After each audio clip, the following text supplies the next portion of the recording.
2024 সালে প্যানেল তৈরি হলেও এখনো প্রকাশিত হয়নি ফাইনাল মেরিট লিস্ট। ফলে অনিশ্চয়তায় দিন কাটছে ডব্লিউবিপি কনস্টেবল 2024-এর বহু পরীক্ষার্থীর।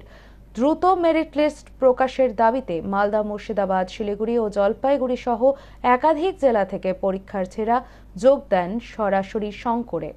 দ্রুত ডব্লিউবিপি কনস্টেবল 2024-এর মেরিট লিস্ট প্রকাশের দাবিতে মালদা, জলপাইগুড়ি ও শিলিগুড়ির পরীক্ষার্থীদের সরব উপস্থিতি সরাসরি শঙ্করে। কি দাবি তাদের আর কি বলছেন তারা, সরাসরি চলে যাব আমাদের প্রতিনিধি প্রকৃতি সাহার কাছে। একদিকে আজ কিন্তু চলছে সরাসরি শঙ্কর, অর্থাৎ যে সমস্ত সমস্যা রয়েছে সেই সমস্তটাই কিন্তু সাধারণ জনগণ এসে জানাচ্ছেন শঙ্কর ঘোষকে।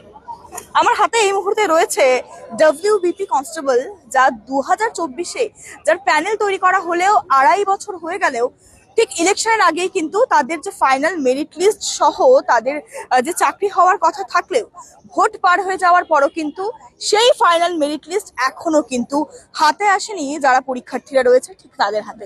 সেই বিভিন্ন অভিযোগ নিয়ে কিন্তু বিভিন্ন প্রান্ত থেকে আজ বিধায়ক শঙ্কর ঘোষের সঙ্গে কথা বলতে এসেছেন অনেকেই। আমরা কথা বলবো এবং আমাদের হাতে কিন্তু রয়েছে তাদের যে ডেপুটেশন, আমরা কথা বলবো এখানে যারা রয়েছে ঠিক তাদের সমস্যাটা কি রয়েছে শোনার চেষ্টা করবো। আচ্ছা, প্রথমে আপনার নাম এবং কোথা থেকে এসেছেন? আমার নাম সৃষ্টি মণ্ডল, আমি শিলিগুড়িতে থাকি। আমাদের এই প্যানেলটা 2024-এ বেরিয়েছিল নোটিফিকেশন, তারপর পরীক্ষা হয়েছিল 2025-এ নভেম্বর মাসে, আর জানুয়ারিতে ফিজিক্যাল কমপ্লিট হয় অ্যান্ড ফেব্রুয়ারিতে ইন্টারভিউ কমপ্লিট, সমস্ত প্রসেস কমপ্লিট হয়। এছাড়া আর আমাদের মেরিটটা বেরোবার কথা ছিল, ভোটের আগে জয়েনিং হওয়ার কথা ছিল, কিন্তু এত লেট হওয়ার কারণে অনেক অযৌক্তিক কেসে জড়িয়ে পড়ছে, যেরকম কি ইডব্লিউএস কেস, রিজার্ভেশন কেস চলছে, এসব আরো সিভিক কেস, এসব অনেক কেসে জড়িয়ে পড়ছে। দুর্নীতি হয়েছে, কিন্তু আমাদের এই রিক্রুটমেন্টটা অনেক স্বচ্ছ হয়েছে, অনেক স্বচ্ছতার সঙ্গে হয়েছে। তাই আমরা এখনো পর্যন্ত 2.5 বছর হয়ে গেল ফাইনাল মেরিট লিস্ট নেই। আমাদের সেটাই অভিযোগ, তাই আমরা শঙ্কর স্যারের কাছে এসেছি আমাদের অভিযোগটা তুলে ধরতে। আগেও কি কোথাও জানিয়েছিলেন এই অভিযোগের কথা? হ্যাঁ, আমাদের আরো অন্যান্য জায়গায় জানানো হয়েছে, সব ডিস্ট্রিক্টের এমএলএ গুলোর সাথে আমাদের করা হয়েছে এগুলো। আচ্ছা, তো আজকে আমরা আমাদের জলপাইগুড়ি ডিস্ট্রিক্ট থেকে ডক্টর শঙ্কর ঘোষকে জমা করলাম। আমরা করলেন তো কি বললেন? স্যার বললেন যে এটা জানাবে, তারপরে ক্যাবিনেটের সাথে মিটিং করবে।